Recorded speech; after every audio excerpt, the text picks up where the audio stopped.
Well, good morning, everybody. My name is Craig Stolsonburg, Business Solutions Representative with West Michigan Works. I serve Berry County, which includes city of Hastings, just south of Grand Rapids, Michigan, and also portions of Allegan County, including Wayland and the 131 corridor.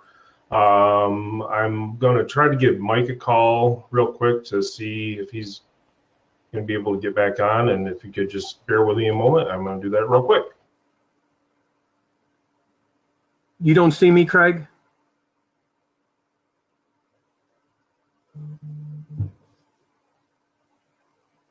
Craig, it's shown that I'm on. Yeah, I see you. You don't see me?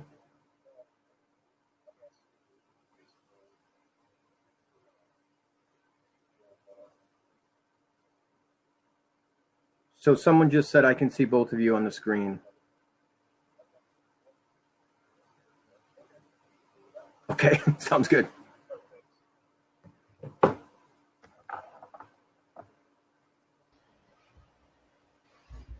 Okay, well, thank you very much, everybody. The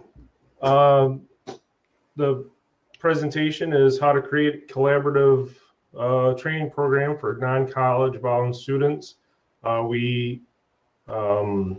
West Michigan Works, the Berry Community Foundation, Berry County Chamber of Commerce and Economic Development Alliance saw a need for this type of program really in, I don't know, correct me if I'm wrong, Mike, like 2015, 2016. Employers were struggling, as they are now, to find talent, and there were a lot of kids, juniors, seniors in high school, that really didn't have a direction for where to go. So we decided to come up with an idea of creating this, and Mike was really the spearhead for it, and I'm gonna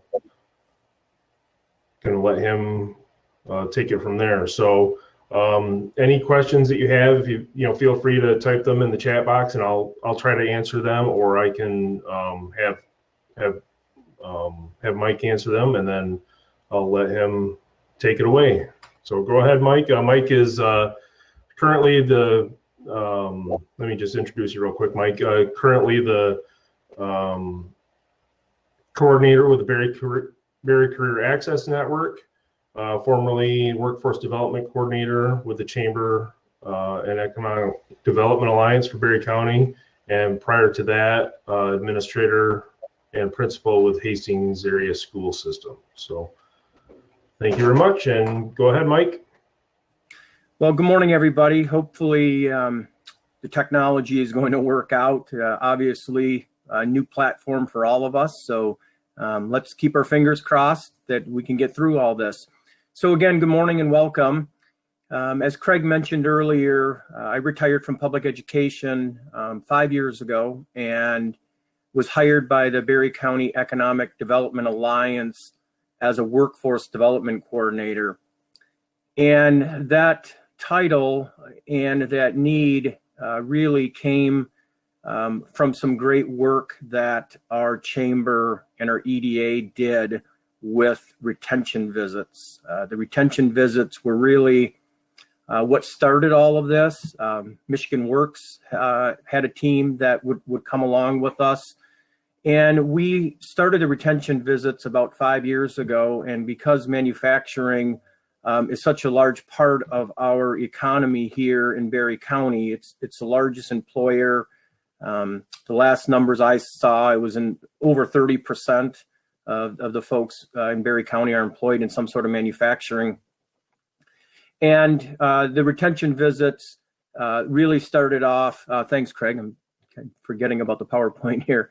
The retention visits started out by us bringing in a team of experts, whether it was in taxes or local municipalities, 5 to 6 people on the team that we would go in and meet with manufacturers And we were just talking about what their pinch points were and things that we could bring to the table to help them. And one of the biggest things that we heard over and over was, as Craig mentioned, lack of talent, lack of interest in manufacturing, people not sticking with it, where they would hire people and after a week or two on the job, they would quit. And a lot of it had to do with they really didn't know what they were getting themselves into.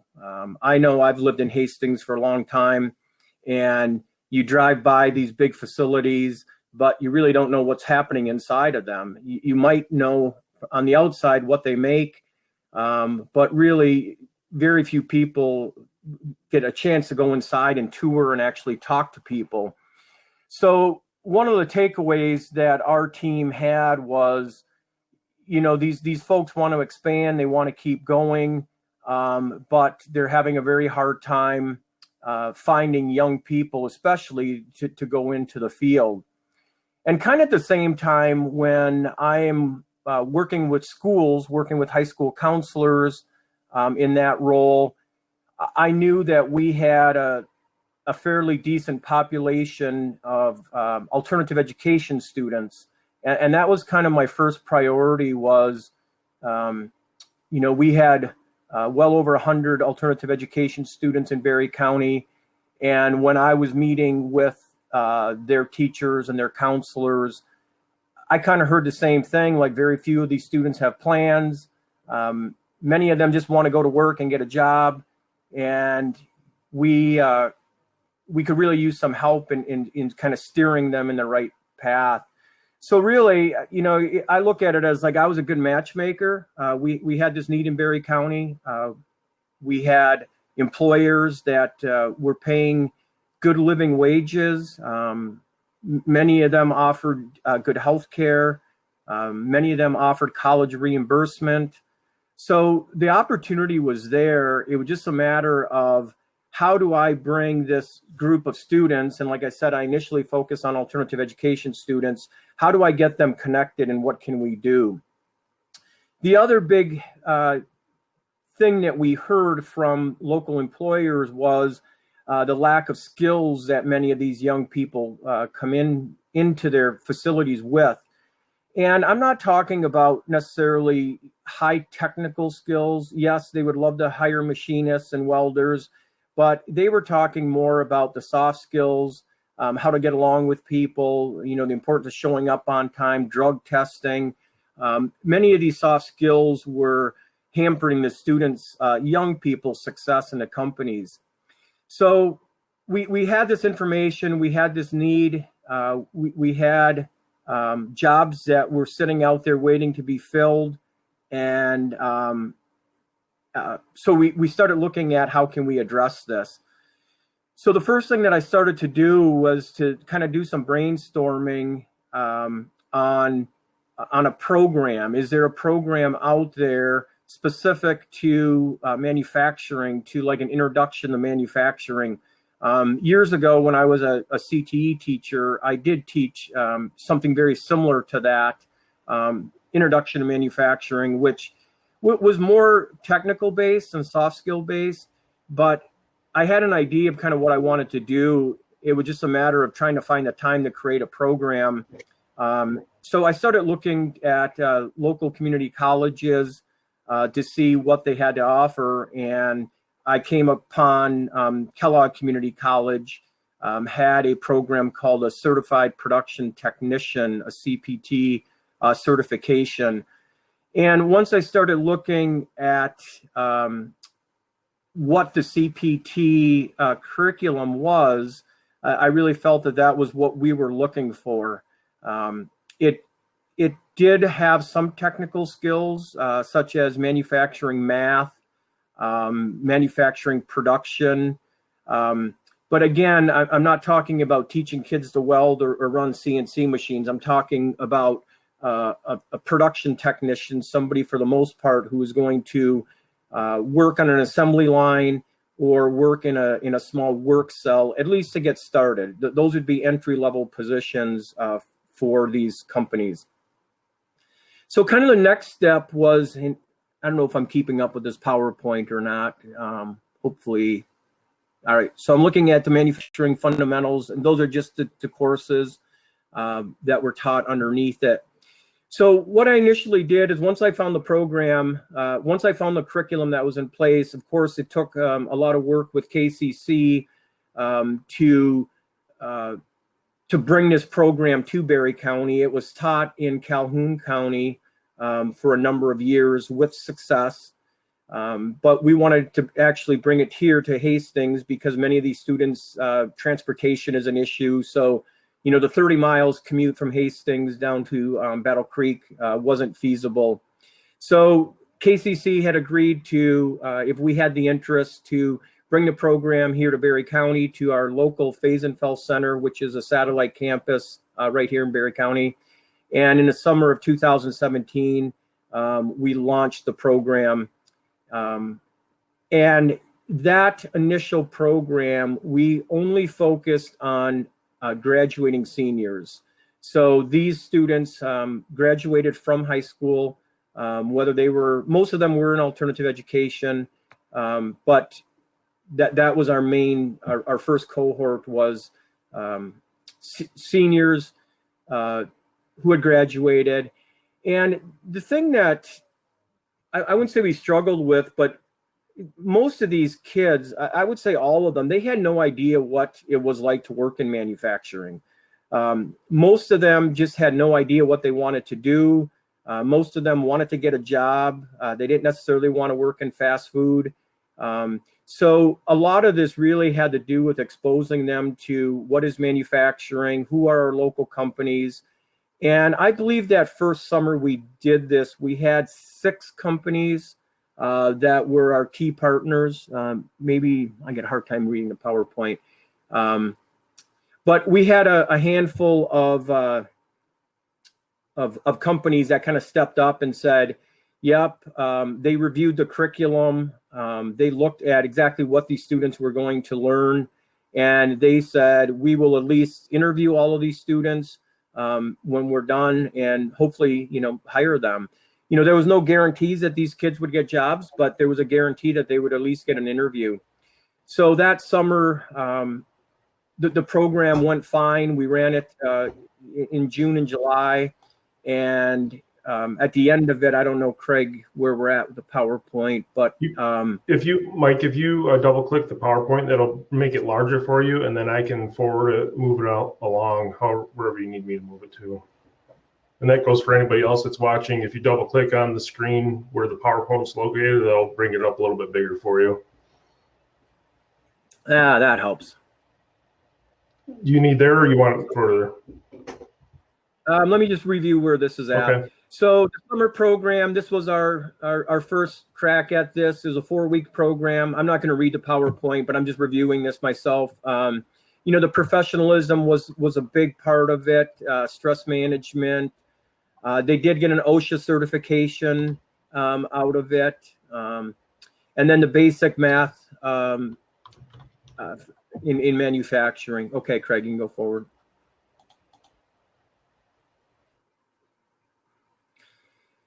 We also, a big component of this program, which what I really liked, just being a former CT teacher, was the hands-on portion of it.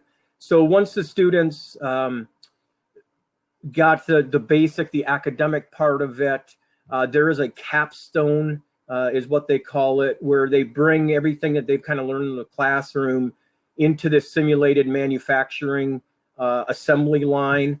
And that was actually done, this picture that you're looking at was at a local machine shop. The local shop decided that they had room to run the Capstone project there.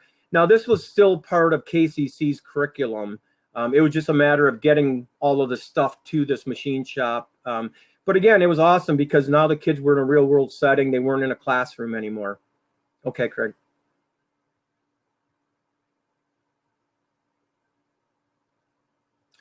We also partnered with one of our local banks because we really felt that financial literacy was something that these students, like most 17, 18-year-old students, were lacking.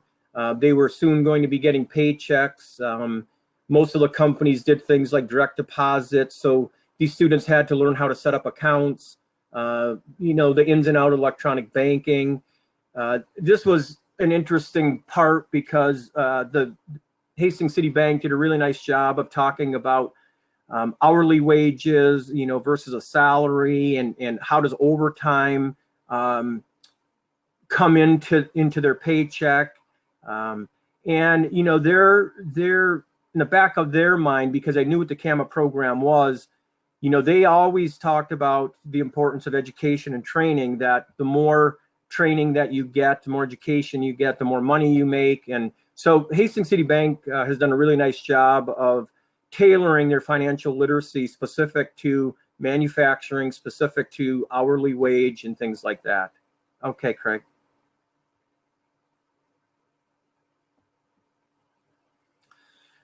This is just a photo of one of the companies that agreed to interview students. So this was at the Faisenfeld Center, the KCC campus.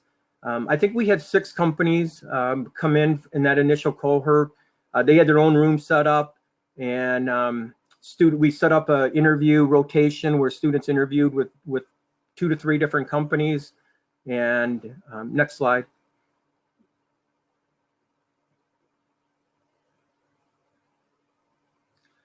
Well, if you can back up one, maybe.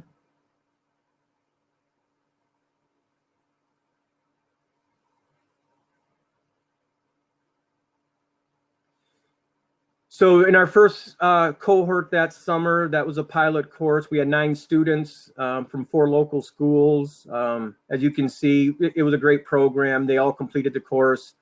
8 of the students were employed full-time. 3 students are pursuing additional training. That was a big part of this. Is I said to the students when they enrolled in this course, is there were three wins for me. The first win would be if these students went through the program and they found a local company that they really connected with, and they got a job in manufacturing right here in our county. That would be, the first win. The second win would be if, as a result of their success in this program, they realize the importance of training, they realize the importance of more education, and as a result of that, decided to continue their education. That would be another big win. And really, the third win is they went through the program and they just discovered that manufacturing is not for them, and they're going to do something else. At least they didn't waste our local employers' time of going to work for a week and then quitting the jobs. So, we, throughout all the cohorts, we would have everything. We would have students that would get hired and love where they work and do a great job. A number of students decided to go on to more training, whether it be in technical education, welding, CNC, machining. And we have had a few students just say, manufacturing isn't for me, I want to work outside. And even with those students, we would then help steer them into a different career field. I had one student in particular that we got him into the skilled trades for construction because he really wanted to work outside. So 3 big wins when that happens. Okay, Craig.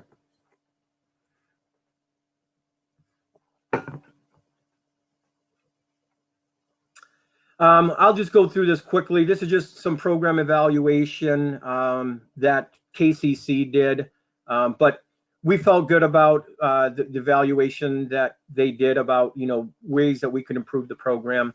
Okay, you can go to the next slide.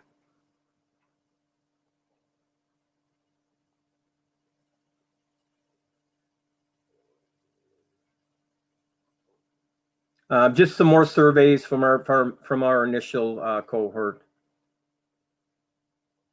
You can keep going through that data, Craig.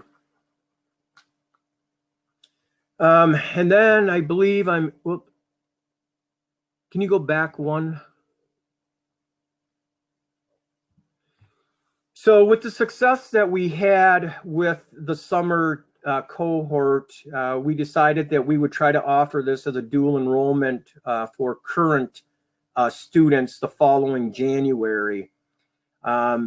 Most of the students in this cohort, again, I really targeted alternative education programs in the area, primarily because at least in a couple of the schools, the students did their alternative education from home.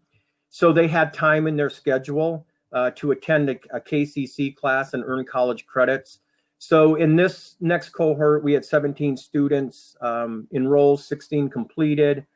Again, 100% of the students were offered jobs. We kind of followed the same format. We actually increased, I think by January of that year, our initial cohort, there was 6 manufacturers, and we increased to 11 the following year. So once the word got out that local company A had a pipeline to young students, more companies wanted to get on board. They wanted to have a chance to interview these students coming out of high school. All right, Craig.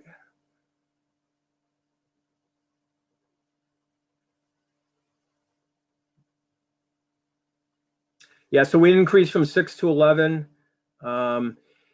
The tours are a big part of the program, or were a big part of the program. And that wasn't anything that KCC had embedded into their curriculum. I just felt from a local standpoint, we had to get these students into these local companies. You can only show so many videos of what manufacturing looks like, or you can only talk about it so much.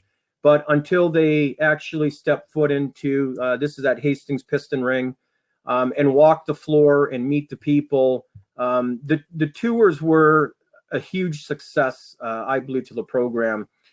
And it's interesting, just the fact that the local companies that put on these tours, from this picture, you can see 4 or 5 people from Hastings Piston Ring. The companies that really presented themselves well to these students, that really made a relationship, were the companies that these kids really wanted to go and work for. I really didn't have any students say to me, you know, I'd rather make hot water tanks over piston rings, or I would rather make this over that. It was all about, I really liked the people at FlexFab, or I really connected with Mark at Viking. So it was that personal connection that these students made during these tours and throughout the course that really spoke volumes. And that's something that I shared a lot with these companies, is the importance. You know, most of these students struggled in school in traditional settings. To be honest with them, most of them didn't have a very good feeling about school. It was funny, the first cohort that we ran, I really felt it was awesome that these students were getting free college credit. And when I would meet with these students and start talking about the CAMA program, I would say to them, and by the way, you're going to get 6 college credits for free. Most of them would say, oh, I don't want to go to college. Like, it was something that they really didn't want. They didn't care about the college credits at first, which I found was really interesting. Okay, Craig, you can go on. A little bit to the tours. So Berry County is a rural community. We have 60,000 people living in our community, and most people, not most, but you know, a majority go outside of the county to work. So they go to Grand Rapids, they go to Battle Creek or Kalamazoo. So a lot of people's impression is that you have to go outside the county in order to find a job in manufacturing or something similar to that. Whereas, you know, when these kids go through these tours, they learn that, you know, there's opportunities right in their backyard. You know, a lot of times they're going through, they're, you know, running into, you know, their aunts or uncles or whatever that are working in the shops, and they're really, you know, gets them excited about going to work right in their backyard. So. Craig, I'm going to jump in. I see Jennifer asked a question. I'm finally having a chance to look at some of these. And if you don't mind, I'd like to just talk about this Sure. one. Were there special accommodations for students with disabilities, or would this be an appropriate program for students with disabilities? Jennifer, to be honest with you, I would say most of the students in this program had some sort of disability. Many of them did not have an IEP. They've kind of just slipped through the system for one reason or the other. But one of the things that that we talked to these students a lot. And again, these kids were 17, 18. I really hit hard upon the fact that they have to be self-advocates, you know, that they have to be aware of what their strengths are, what areas they need help with.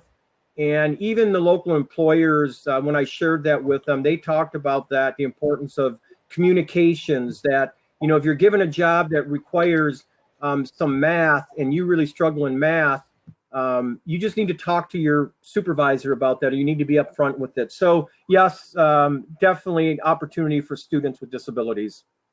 Okay, Craig.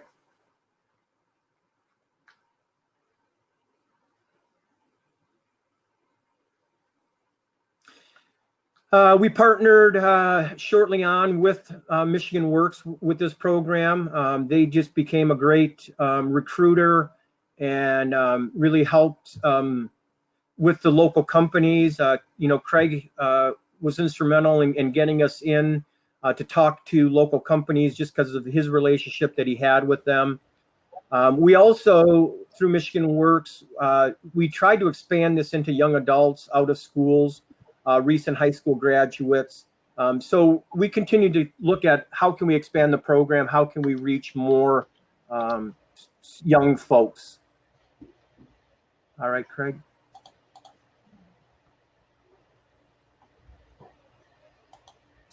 Our fall 2019 cohort, 17 students from 3 local schools. This was another good example of, this is just a picture of the Capstone where the students take their learning and they apply it to a simulated manufacturing assembly line. And this actual cohort was taught in another manufacturing facility. So it was nice to have our local companies step up and say, we'll give you space to teach in, you know, and it was a win for them because, again, they could build relationships with these students. Next slide.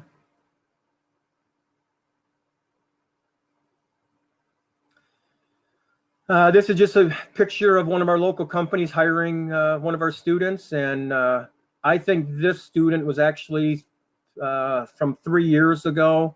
And he's running a CNC machine for this company right now. So this student in particular, no plans, had no idea what manufacturing is. Mom and dad were frustrated with him.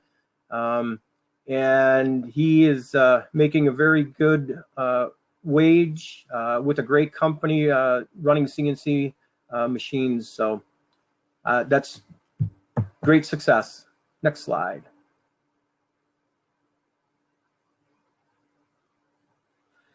And then, of course, challenges, which there were plenty of them. I'd like to say to you that, you know, this last 3 or 4 years have been without challenges, but I believe that every cohort had its unique challenges. And some of them I anticipated, some of them I didn't anticipate, but, you know, some of the things like changing the perception of manufacturing and skilled trades. And that's something that even begins with many of these kids' parents. You know, I've had some parents say to me, well, I don't want my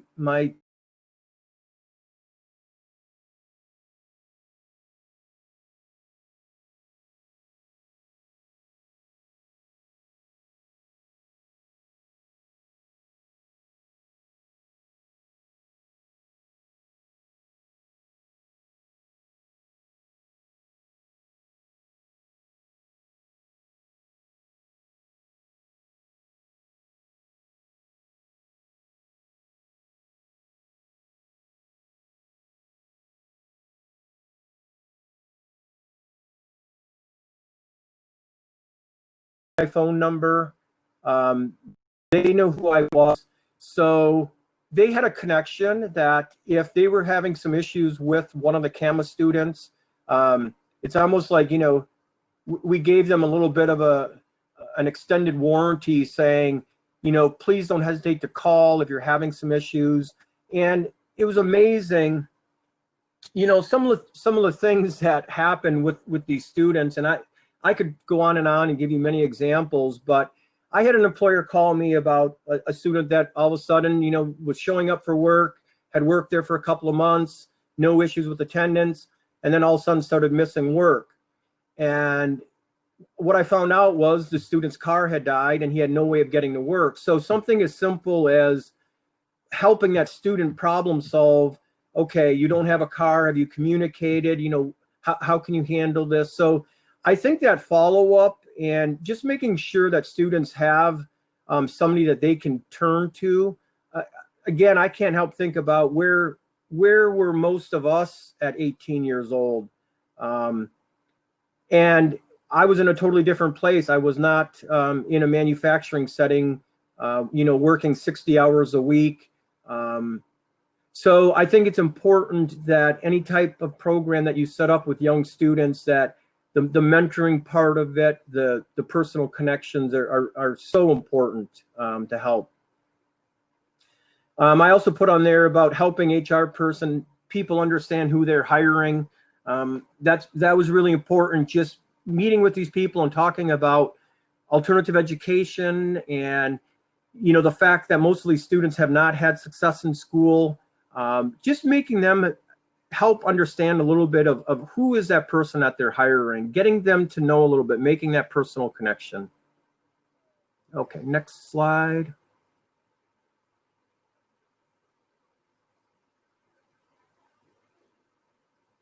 Slide, Mike. All right. We want to talk about some of the challenges or roll through some of the questions over there. I started answering some of them.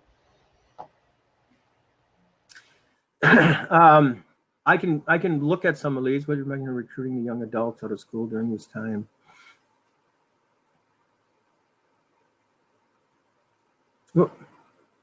Oh, CAMA, I'm reading some of these. Andrea said, can you remind us what CAMA stands for? Kellogg Advanced Manufacturing Assembly. That's Kellogg Communities College acronym for the program.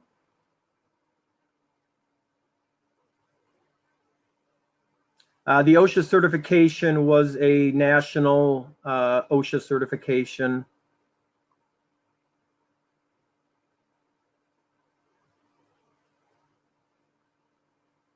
Oh, Craig answered that.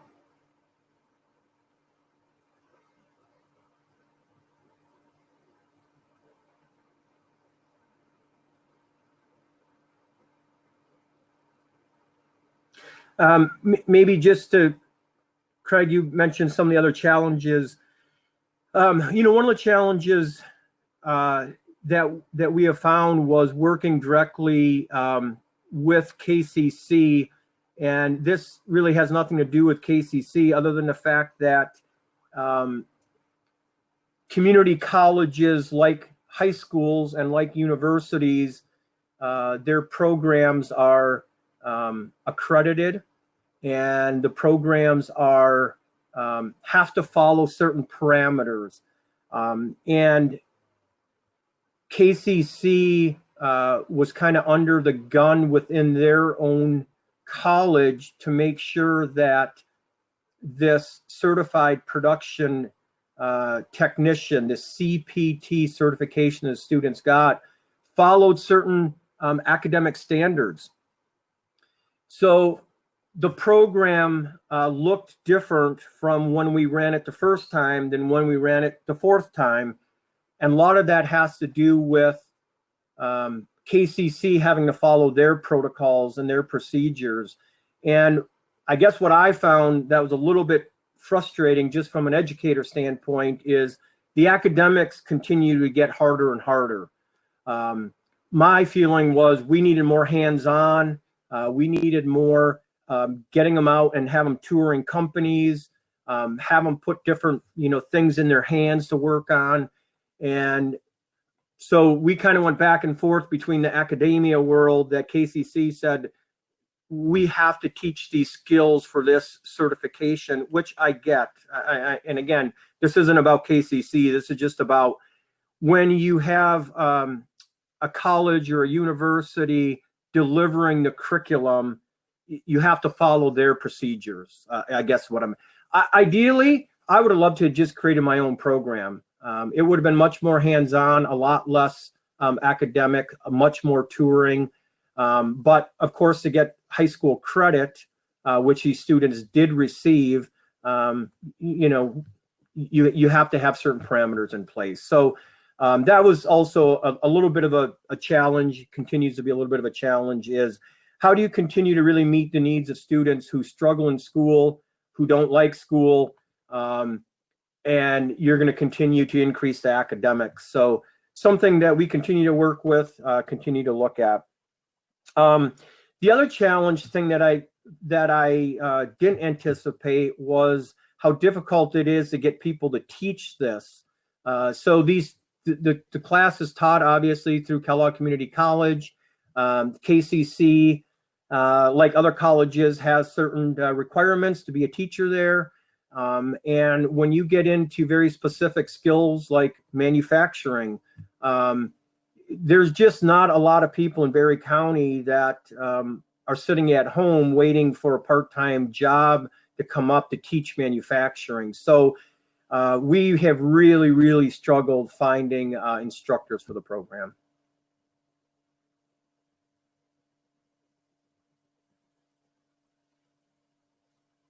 All right, Craig, how are we doing on questions?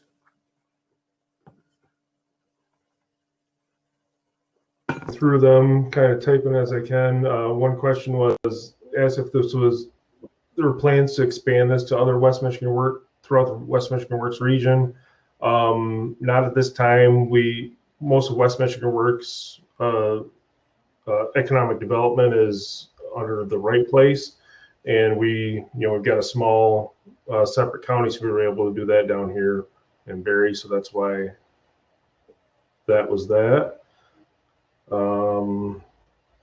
How did you initiate working with employers? How many times a week did the cohort take place? Well, it was once a year. I don't know if you want to answer that one, Mike, better than I can. Well, the first part of the question, how did you initiate working with employers? That started with retention visits and creating that relationship with them, and just knowing what their need were. Their need was to hire good employees, and I think once they knew that that's what we were after, we were after training folks for them, getting folks in their door. I mean, 99% of the companies that we approached were very open to it. I personally had a couple of companies that paid below a living wage that I really struggled a little bit with getting those companies on board, because I really wanted to make sure that, these young people that we were Dallas population, and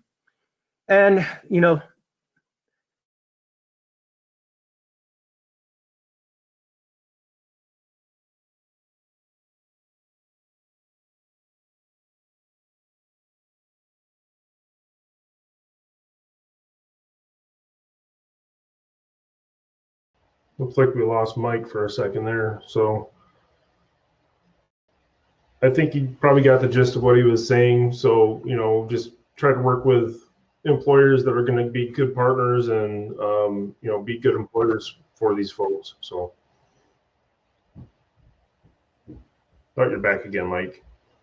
No, that's okay. And then when the program is taught during a school semester, it was 4 days a week, 1 till 3, 2 hours a day, 4 days a week.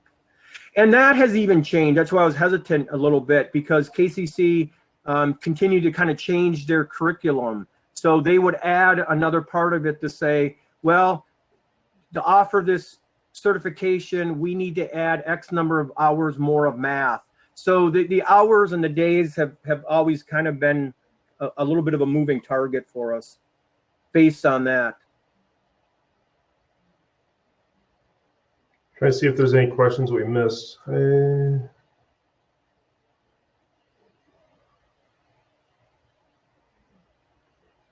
a question up top or up above, says, has parts of this program or select cohorts been integrated education and training program? If so, did you experience any resistance with the adult basic education piece?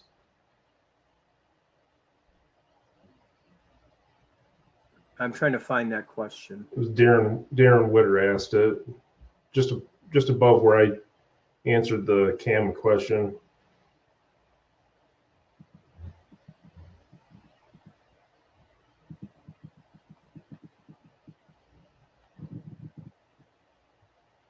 Has parts of this program or select cohorts been an integrated education and training program? If so, did you?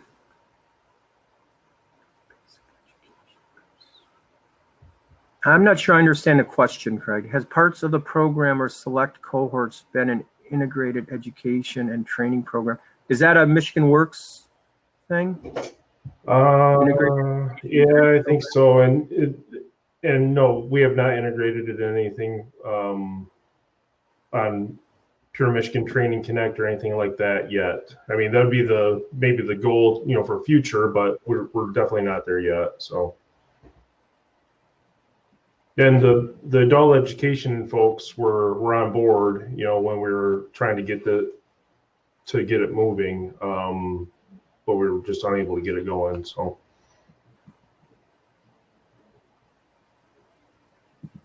I also think the nice thing about this program is, although we focused on manufacturing, this type of a program is very doable with other skills, whether it's construction, whether it's healthcare.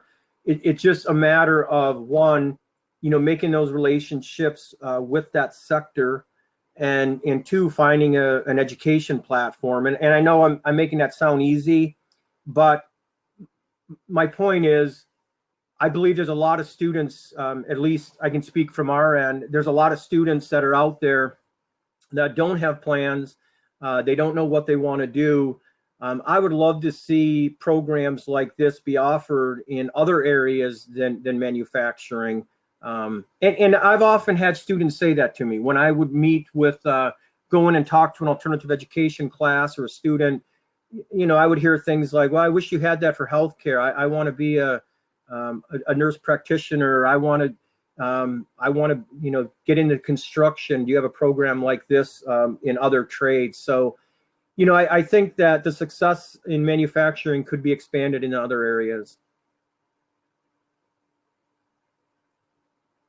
Question was, how do the youth get their goggles, steel-toed boots, and gloves paid for if that was required for their hands-on training? I think those were provided by the employer, were they not, Mike? Yeah, yes. Steel-toe boots and stuff were not required for the training per se, but like safety goggles and things we provided. KCC provided them. Yep. Success completion rate and how many students moved to gainful employment. I think the first one was like 100%, was it, or 99% or something? Yeah. Yeah, we are.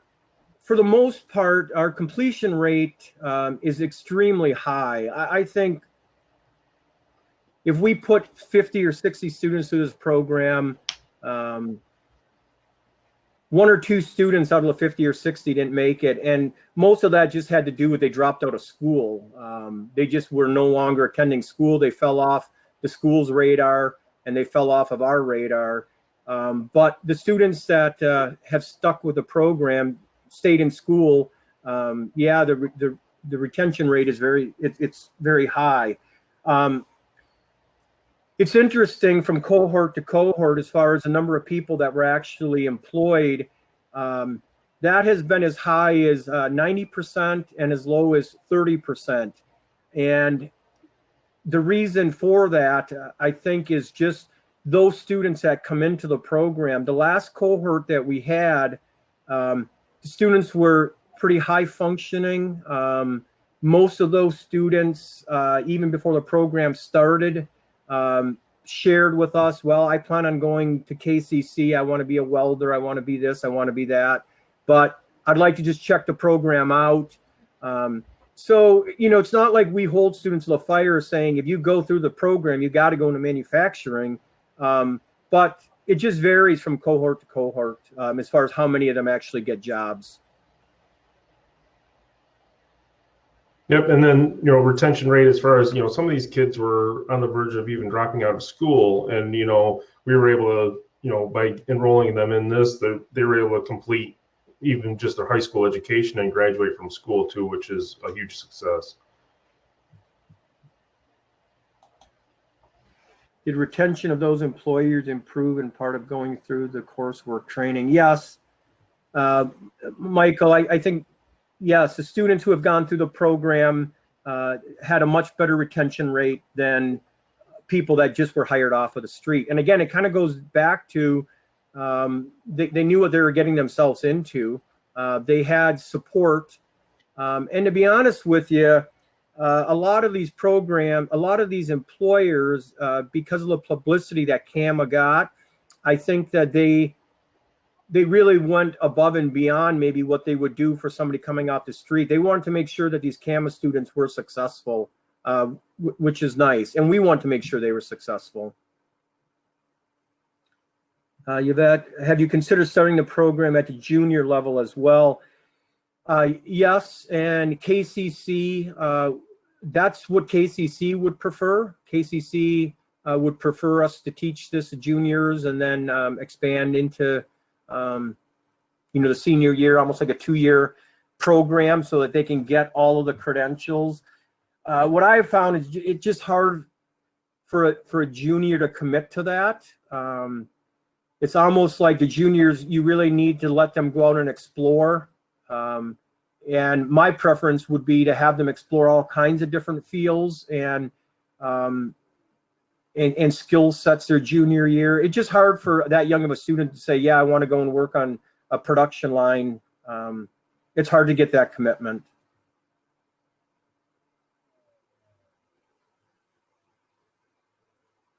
How are you adjusting things in the middle of COVID?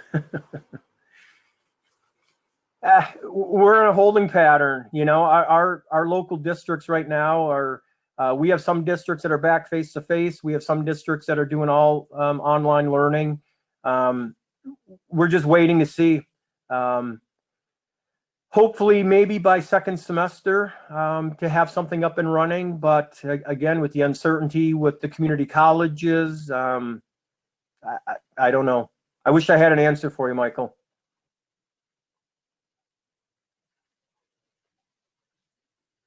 Any other questions for Mike or I?